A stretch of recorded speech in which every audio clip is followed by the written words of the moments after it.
Donc, je suis Jean-Claude Pascal, co-directeur du service d'information et d'orientation des insertions professionnelles de l'Université Toulouse 3 Paul Sabatier. Et je vais donc animer cette matinée des professionnels avec Céline Rigolet. Tu veux te présenter, Céline? Oui, bonjour, je suis Céline Rigolet, je suis l'adjointe de Madame Viadieu sur le Continuum et Parcoursup à la DRAIO, sur le rectorat de Toulouse. Merci. Donc, cette matinée des professionnels donc, s'inscrit dans le cadre du projet Accorda et plus particulièrement de l'action qui s'appelle rencontre et échange entre acteurs du secondaire et du supérieur. Et cette action est complétée par des immersions croisées auxquelles vous avez peut-être participé. Donc, nous avons remanié le programme que je vais vous présenter ici. Donc, après l'ouverture par Madame Véadieu de la conférence, nous aurons une conférence sur développer les compétences à s'orienter.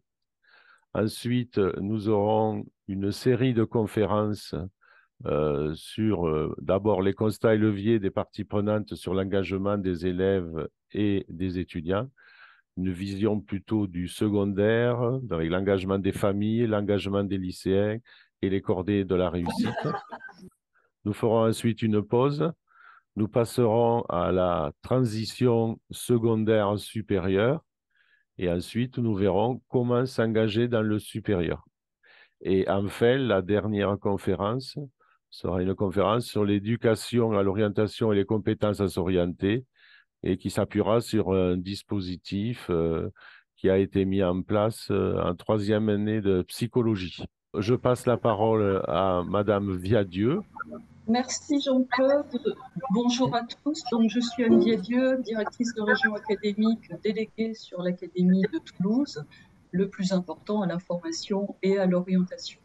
Alors, vous dire ce matin, je vois qu'on est 149 connectés, si je lis bien, 150 à l'instant, que vraiment je suis ravie d'être avec vous sur cette matinée des professionnels parce que dans notre année de l'orientation et dans notre ambition dans Accorda de co-construire un programme d'orientation scolaire et supérieure, la matinée des professionnels, c'est le premier événement fédérateur qui nous réunit ensemble pour effectivement donner le cap de cette année et construire ensemble. Ça me semble extrêmement important.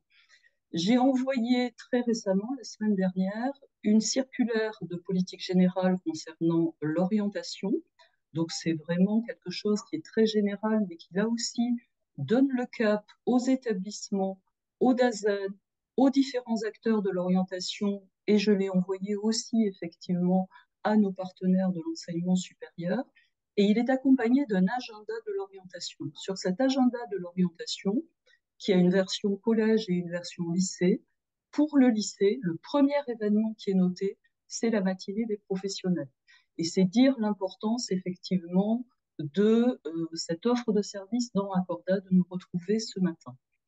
La thématique qui est choisie cette année, c'est celle de l'engagement de l'élève, ensuite de l'étudiant, dans son parcours d'orientation. Alors là aussi, le thème est ambitieux parce que cet engagement, cet investissement, c'est exactement ce que nous prônons pour les élèves eux-mêmes et surtout pour tous les accompagnants que nous sommes auprès de l'élève. Cet engagement, cet investissement que nous appelons de nos voeux pour que l'élève effectivement fasse son travail est une démarche active dans l'orientation, c'est ce qui va lui permettre de ne pas rester prisonnier ou trop enfermé dans des déterminismes qu'ils ont tous, que ce soit des déterminismes sociaux, des déterminismes géographiques ou des déterminismes de genre. Et c'est cette démarche, cet engagement qui va lui permettre effectivement, avec notre action à tous, d'ouvrir des possibles. Ouvrir des possibles en termes de formation et ensuite en termes d'insertion professionnelle.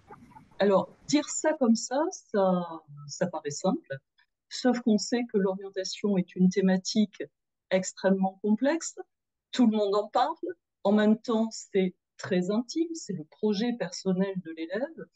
Et la diversité de nos représentations ici montre bien qu'il y a effectivement plusieurs personnes qui vont accompagner ce projet, d'où l'intérêt d'être vraiment d'accord sur la démarche que nous avons et la façon dont nous allons accompagner cet engagement. Tout à l'heure, Jean-Claude Pascal a annoncé effectivement que nous allions parler aussi d'éducation à l'orientation. L'éducation à l'orientation, dans ce qu'elle a effectivement de progressif, de continu, nous paraît être effectivement aujourd'hui le moyen le plus sûr de lutter contre les inégalités, de travailler sur les déterminismes et d'engager effectivement ce travail et cet engagement de l'élève. Il y a pour nous deux enjeux majeurs. Nous devons accompagner l'élève dans une meilleure connaissance de soi. Là encore, ce n'est pas simple. Et la deuxième chose, nous devons effectivement l'inviter à un travail d'exploration, exploration à partir de ses centres d'intérêt, à partir de sa personnalité, à partir effectivement de sa progression dans les savoirs académiques tout au long de son parcours de formation, pour qu'effectivement, il puisse élargir les possibles. Et c'est ça qui lui permettra effectivement de faire un choix plus éclairé en matière de formation chaque fois que ce choix se posera. Il n'y a pas des choix décisifs, même si nous avons des paliers d'orientation. Il y a des choix successifs qui se construisent effectivement au fur et à mesure de cette éducation à l'orientation. Alors, il y a 2 ans, il y a quelque chose de très prometteur qui est arrivé. Kimberlé Briou, qui est ici présente et que je salue particulièrement, le sait bien, c'est le référentiel des compétences de Laurent Sauvé. Et c'est vrai que ce référentiel des compétences, avec l'approche par compétences en général, nous ouvre à nous des possibles.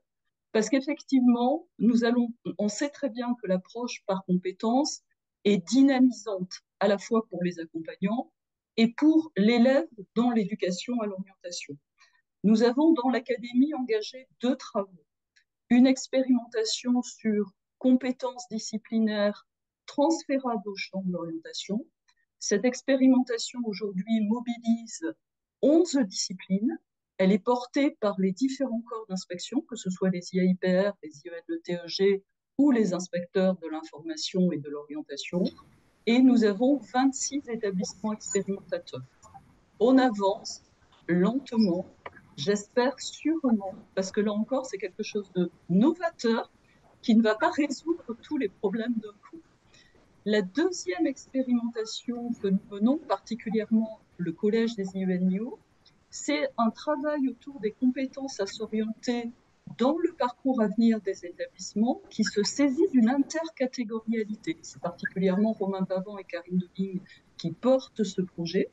Et là aussi, c'est une autre expérimentation, mais qui va nous permettre de se saisir de ces compétences à s'orienter. Voilà. Donc, de l'ambition, je crois que nous en avons tous. Nous dépensons beaucoup d'énergie, on en parle souvent avec Jean-Claude Pascal, et je le remercie encore de l'énergie et de l'investissement qu'il déploie au sein d'Accorda et particulièrement au sein de cette action. Mais ne ménageons pas notre énergie parce qu'effectivement, l'enjeu de la réduction des inégalités et l'éducation à l'orientation le mérite vraiment. Je vous souhaite une très bonne matinée. Je vais rester avec vous. Je vais essayer effectivement de rester avec vous sur toute la matinée parce que là aussi, je suis sûre que les intervenants nous présenteront des choses intéressantes et je les remercie encore une fois. Merci Yann. Merci, au revoir. Au revoir. Merci. Au revoir.